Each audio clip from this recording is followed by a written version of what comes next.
Hello everyone, welcome back to my channel. I'm reviewing Dismayed books, and today I'm going to talk about the 14 books I read in January. These were all audiobooks. I had a great audiobook month. I've not touched a physical book. Oops. I've been very busy rehearsing for 2 shows. So just to rewind, relax, I was just like playing games on my phone, listening to an audiobook. So I'm really happy that at least I read a lot. So let's dive right in. The first book I read was Run for the Hills by Kevin Wilson. I read Nothing to See Here by this author, which was one of my favorite books of that year. I thought it was great, so I thought I'd give it another try. This book is about a girl, and one day her brother shows up, and she didn't know that that's her brother. And he's like, well, there's this guy, it's our father.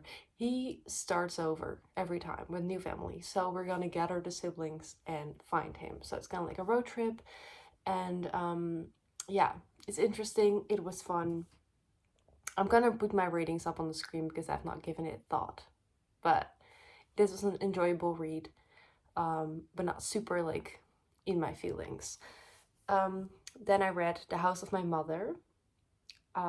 This is a book by Shari Franke, and she is the daughter of that crazy lady with the Mommy channel. And I've watched a documentary on Netflix about this, so I was already like in the know. And this book, it was really nice to see it from the daughter's perspective, just all the trauma she went through. I thought it was really, really good memoir. It was written well, and it was really like, yeah. I like that I've seen the documentary first of like, is it not a little bit too much, like watch it and read the book, but it was for me very nice. So you have to like the drama of the show. This sounds so wrong.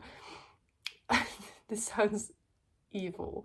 But you have like the things you want to know, and then you have like the perspective of the daughter and her view, because I felt like in a documentary there was not much being said about her experience, and now you got her experience, so I thought it was really good.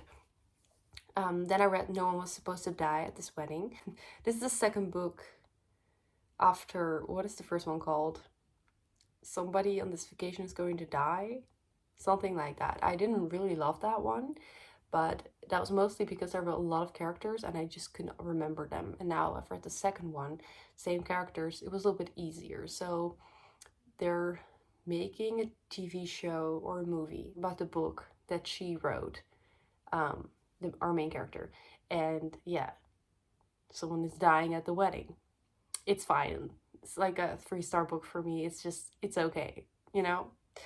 Um, then I read Promising Young Women by Caroline O'Donoghue. I read that other book from her. What's it called? The Rachel Incident.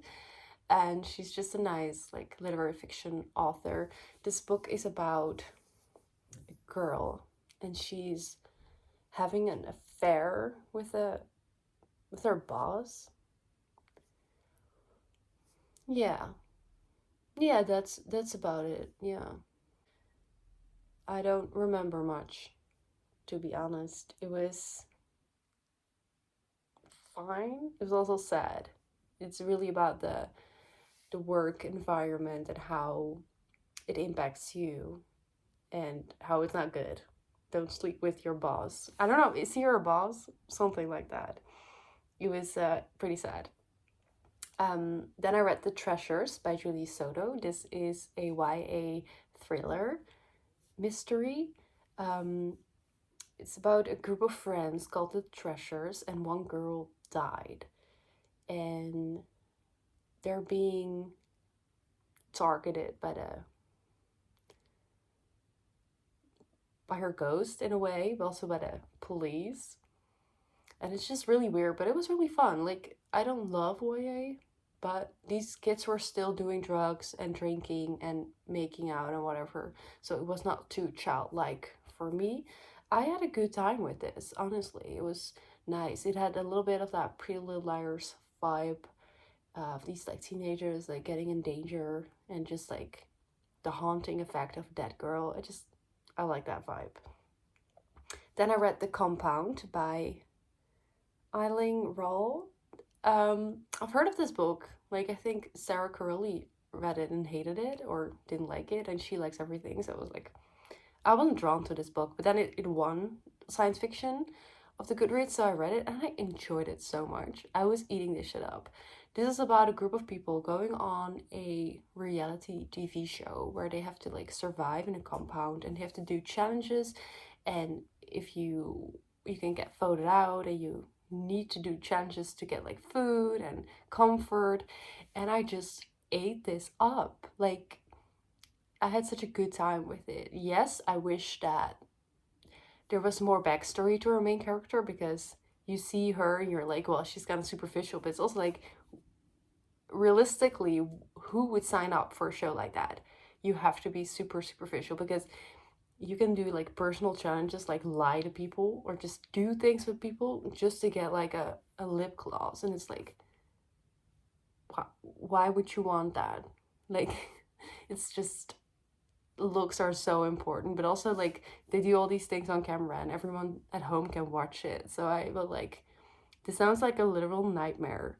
So our main character made sense to me. I wish there was a little bit more to her, in a sense of like, what makes you go on a show like that if you're the main character, you know what I mean? But other than that, I had a great time. It was really like, these challenges were whacked, like things that happen, it's like, it's bad, and I ate it up. So I do recommend that if you love some drama without actual people getting hurt. Then I read My Friends by Fredrik Backman. I heard so much about this. I was really excited to read it. I love the Bergman series. I love many of his books.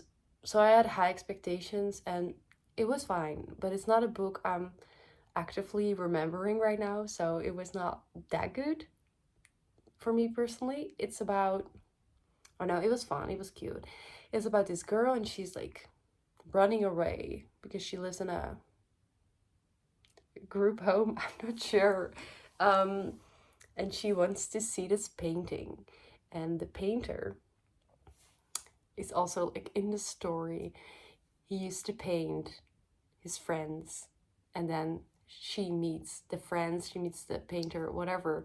But the way this book was described to me was like, it was really a lot about those friends growing up and stuff, and it's just more of like the now timeline, like someone telling the girl about what they used to do, not so much as us going with those kids through their lives. So it was fun and heartwarming, like it always is with him.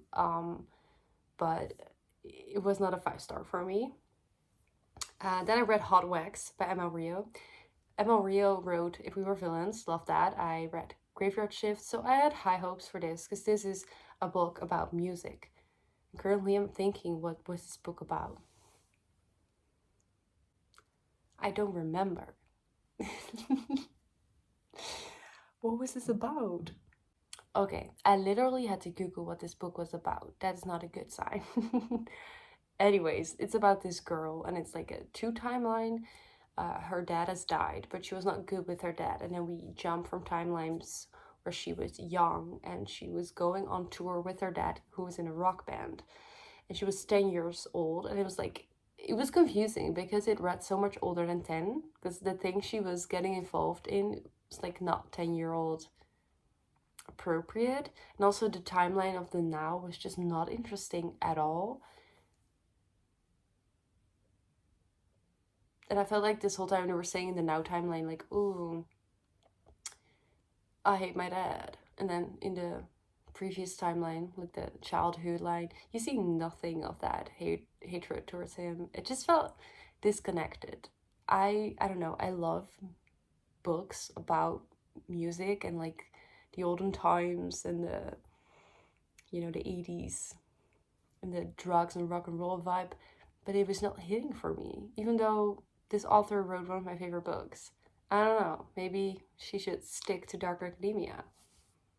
Or he. I still don't know if this is a man or a woman. I think it's a woman. Should we also fact check that? It's a woman. Dolce. Anyways. Then I read Happiness Forever by Adelaide Faith. This is a literary fiction about a woman who goes to therapy and she gets obsessed with her therapist. And it's just whole the whole story is about her going to therapy and just her living towards her next appointment. And I've read like a million books like this at this point, but it just interests me. Um, but also it was a little bit underwhelming because she would just literally tell the therapist she was obsessed with her, and her therapist was like, "I don't give a shit," and it's kind of weird because I feel like if you would say that to a therapist, that therapist would be like, do I maybe need to like send you to someone else? I don't know. Or maybe you should handle it, but I don't think this was a very good therapist. So it's kind of like a sad story. This one was just really sad, but she also like admits that she just gets obsessed generally. So I don't know. It was fine. It was a good short book, but I wouldn't necessarily recommend it to anyone. Then I read Fake Skating by Lynn Painter. This is a YA romance, and this girl moves back to the place where she used to spend her summers, and she had a childhood friend there. And her childhood friend is now super popular in school, and they're gonna fake date. Basically, it was fun, it was cute. Then I read The Sirens by Emilia Hart. It scared me a little bit because I do love mermaids, but I don't love fantasy. But it was more of like a magical realism. I don't know. Is it that? Is it that? It's just more so in a way that it's fantasy, but my type of fantasy, you know? So it was a little bit confusing as an audiobook, I must admit that. A lot of different POVs, and I was not like keeping it straight all the time. But there's this town, and men on sea have died there. So obviously, mermaids or sirens, should I say. And then you have these two girls and their sisters. They have like this skin condition. They're mermaids, right? I don't know. Um, and she goes to find her sister to talk to her, and then the sister is gone. And then she starts reading her sister's journal. So you get the POV of like her sister while she was writing the journal, and then the sister that is in the house, and then um, the POV of someone that is, I guess, one of the in the past when those like men died at sea. I don't know. I had a good time with it. It was nice, like had a feminist undertone of like killing men, luring them into sea. That's the kind of vibe I do like. So it was fun. I'm reading a lot of the Goodreads Choice Awards, like nominees and winners. So there's that. Then I read Is This a Cry for Help? She's the author of Everyone in This Room Will Someday Be Dead, something like that. I read that, didn't really like it, but I didn't really realize it was the same author, I guess. I just like the title, Is This a Cry for Help? Me as fuck. Yeah, this book is about a librarian, and it starts off with like, she works at the library, and then there's this man watching porn in the library. And then someone is like, he's doing that. And she's like, it's a free space. You can do whatever you want. And then this whole like thing happens where the media like dives on it and people are getting mad at the situation and how it was handled. And this whole book, I'm like, I like this main character is just so like, it is allowed. And it's just for me, it's like, well, I get the point of the people who go crazy. I mean, I wouldn't go crazy, but it's kind of ridiculous that you're allowed to do that in public. So it was an interesting discussion. I liked this main character just being so, I don't know, she was just so like going with whatever. Such a not me person, but I like that sometimes. Just reading of people who are so different. And then she also has a wife, I think. I don't know. It was enjoyable. Then I read This Is How You Lose the Time War. This has been such a big book for years. I've never wanted to read it. It's sci-fi. And then I saw it was really short as an audiobook. I was like, well, if it's an audiobook, I won't get bored. Basically, it's this whole correspondence between two people who I think write letters in this like sci-fi world of like, I don't know, it's kind of like a war. And it's also like one of the two like don't eat because they're all like basically robots at that point. I don't know. and they write to each other and they form a bond, but they're like from different sides of the like war, I guess. I don't know. I read this book, I paid attention. It didn't really do anything for me. It does have a sort of like enemy vibe going on that I appreciate, but other than that, I didn't really understand the world building at all, which is fine. It's not really my thing. And then the last book I read is Everyone in the Group Chat Dies by L.M. Chilton.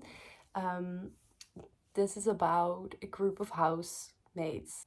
It's in a dual timeline. So, in the past, there was this girl living with them for a short time, and she was researching a serial killer that used to kill people in a town and died. And she's researching him because she's like, he didn't die. And then she dies. And they have the now timeline. And they get this text in the group chat of that girl saying everyone who leaves the group chat dies. And then people start leaving one by one, and when they leave, they're dead.